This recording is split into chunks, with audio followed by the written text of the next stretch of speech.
Kisah si kancil pencuri timun. Awal kisah, pada siang hari yang panas sekali matahari bersinar dengan teriknya. Akan tetapi hal itu tidak terlalu dirasakan oleh si kancil. Dia sedang tidur nyenyak di bawah pohon yang rindang. Tiba-tiba saja mimpi indahnya terputus karena mendengar teriakan dari binatang-binatang lainnya. Kancil pun mendekati sumber suara tersebut. "Apa yang sedang terjadi?" tanya kancil. "Lihatlah, ada kebakaran," jawab si kambing. Kancil dan binatang lainnya pun berlari menjauh dari kebakaran tersebut. Di tengah perjalanan, kancil tersadar bahwa ia terpisah dengan binatang lainnya, dan ia tersesat. "Wah, aku berada di mana sekarang?" Kancil berjalan sambil mengamati daerah sekitarnya. Kancil pun terus berjalan menjelajahi hutan yang belum pernah dilaluinya. Tanpa terasa, ia tiba di pinggir hutan. Ia melihat sebuah ladang milik Pak Tani. Ladang itu penuh dengan sayur dan buah yang siap dipanen. "Wah, ada ladang buah dan sayuran nih. Kebetulan aku haus dan lapar sekali," ucap si kancil. Ia pun mendekati ladang tersebut. Dan tanpa dosa, kancil melahap sayur dan buah-buahan yang ada di ladang. Setelah puas, kancil pergi meninggalkan ladang tersebut. Keesokan harinya, kancil kembali ke ladang tersebut. Lalu kancil berjalan-jalan mengintari ladang Pak Tani untuk mencari buah timun kesukaannya. "Wah, itu dia yang kucari," seru kancil gembira. Lalu kancil pun memakan timun tersebut sampai ia merasa kenyang. "Wow, timunnya begitu besar-besar dan segar," kata kancil sambil tersenyum puas. Hari pun sudah tampak siang, lalu kancil pun kembali ke bawah pohon rindang untuk beristirahat. Setelah kepergian kancil, Pak Tani datang ke ladang. Betapa terkejutnya Pak Tani ketika melihat ladangnya. "Wah, ladang timunku kok jadi berantakan begini?" kata Pak Tani geram. "Perbuatan siapa ya? Pasti ada hama baru yang ganas.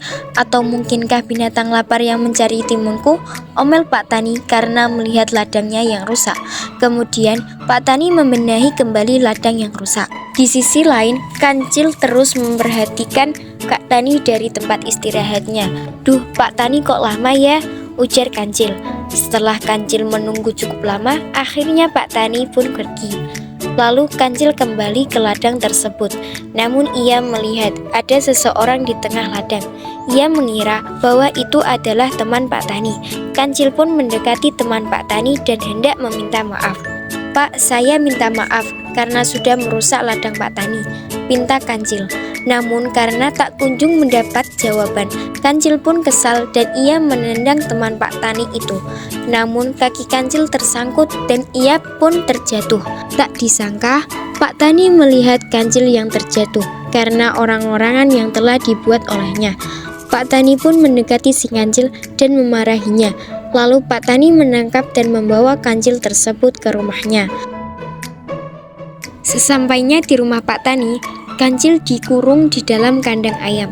Kancil terkejut ketika Pak Tani menyuruh istrinya menyiapkan bumbu sate. "Aku harus segera keluar malam ini juga," tekad kancil. Malam harinya, ketika seisi rumah sudah tertidur, kancil memanggil-manggil anjing penjaga rumah. "Perkenalkan, aku Kancil, binatang peliharaan baru Pak Tani. Tahukah kau besok aku akan diajak Pak Tani menghadiri pesta di rumah Pak Lurah?" Anjing terkejut mendengarnya. "Apa? Aku tak percaya. Aku yang sudah lama ikut Pak Tani saja tidak pernah diajak pergi. Malah kau yang diajak." Kancil tersenyum penuh arti. Rupanya anjing terpengaruh oleh kata-kata si kancil. Dia meminta agar kancil membujuk Pak Tani untuk mengajaknya pergi ke pesta itu. "Aku akan berusaha membujuk Pak Tani," janji kancil. "Tapi malam ini kau harus menemaniku tidur di kandang ayam, bagaimana?" Anjing pun setuju dengan tawaran kancil. Dia segera membuka gerendel pintu kandang dan masuk. Dengan sigap, kancil cepat-cepat keluar dari kandang. "Terima kasih," kata kancil sambil menutup kembali pintu.